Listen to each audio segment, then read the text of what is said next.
Anxiety often announces itself with a very convincing story.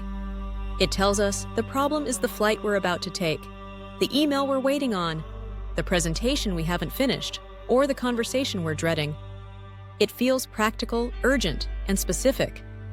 But what if that story is only the surface? What if the real source of anxiety isn't what you're worried about, but what you quietly believe about yourself? When we approach anxiety psychologically, rather than practically, we're invited to look somewhere unexpected. With kindness and without judgment, we can step past the obvious triggers and ask a deeper question. How does the anxious person feel about themselves? For many people, a hidden but powerful driver of anxiety is self-hatred. Not dramatic self-loathing, not daily self-criticism shouted in the mind, but a low, constant sense of unworthiness that has quietly become normal. People who grew up not liking themselves very much are at a much higher risk of intense anxiety. If you don't believe you're fundamentally worthy, it can feel logical that the world is about to punish you. Anxiety becomes the expectation that exposure, humiliation, rejection, or disaster is just around the corner. If things are calm, that calm feels suspicious. Surely this is just the quiet before people discover the truth and respond with cruelty or dismissal. For the self-hating person, anxiety isn't random. It's preemptive. It's the anticipation of pain that feels deserved. Deep down, there's an unconscious belief that bad things must happen to bad people. And if you believe you're bad, then anxiety becomes a form of waiting. Waiting to be found out. Waiting to be punished. Waiting for the moment when the world confirms what you already fear about yourself. Just a quick reminder, if you like learning new things, don't forget to hit that like button and subscribe if you enjoy this content.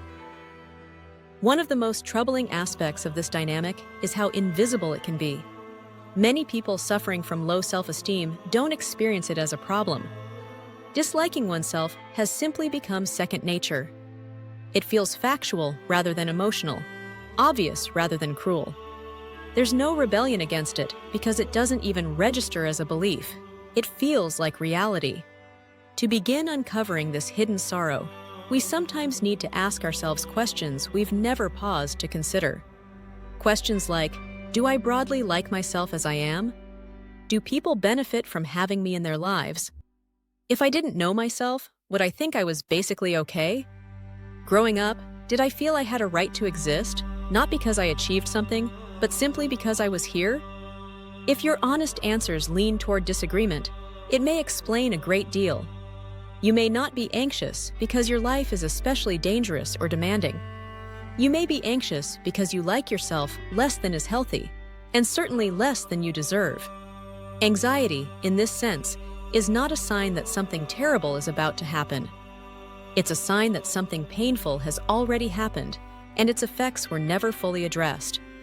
This understanding changes how we approach anxiety. The usual instinct is to fight it with logic, reassuring ourselves that things will probably be fine, that the worst-case scenario is unlikely, that we've handled similar situations before. While logical reassurance can help a little, it often fails to touch the core of the distress. Because the anxiety isn't really about the situation, it's about the self. The real antidote isn't logic. It's love. Not inflated confidence or forced positivity, but steady, patient compassion. It's reminding yourself that you are not inherently defective, that you did not deserve neglect, criticism, or emotional coldness in the past, that your right to exist was never conditional. Anxiety softens when the part of you that expects punishment begins to feel protected instead. This can feel deeply counterintuitive. When panic hits, it seems irresponsible to ignore the immediate worry and focus instead on self-worth. But often, the most effective response is to gently turn inward and address the deeper wound. To speak to yourself the way a kind, attentive adult would speak to a frightened child. To say, you're not in danger because you're bad. You're allowed to be here. You're allowed to make mistakes. You don't need to earn safety through perfection. Over time, this shift changes everything. Anxiety loses some of its authority when it's no longer reinforced by self-hatred. The mind no longer has to scan the future for punishment once the self is no longer viewed as guilty. Calm becomes possible not because life is perfectly secure, but because you no longer believe you deserve to suffer. This doesn't mean anxiety disappears overnight, but it does mean it becomes intelligible, less frightening, less personal. You begin to see it not as a warning about the world, but as a message about an old belief that needs care. And with that insight comes choice. The choice to respond with tenderness rather than panic, with understanding rather than self-attack. Anxiety doesn't always mean something is wrong with your future. Sometimes it simply means there is something unfair and painful in how you've learned to see yourself.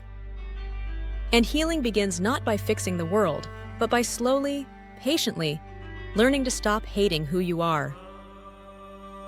If you found this video meaningful and interesting, drop a comment below and share your experience. Please don't forget to like, subscribe, and share it with someone who might find this content useful. And as always, thank you for listening, and we'll see you next time.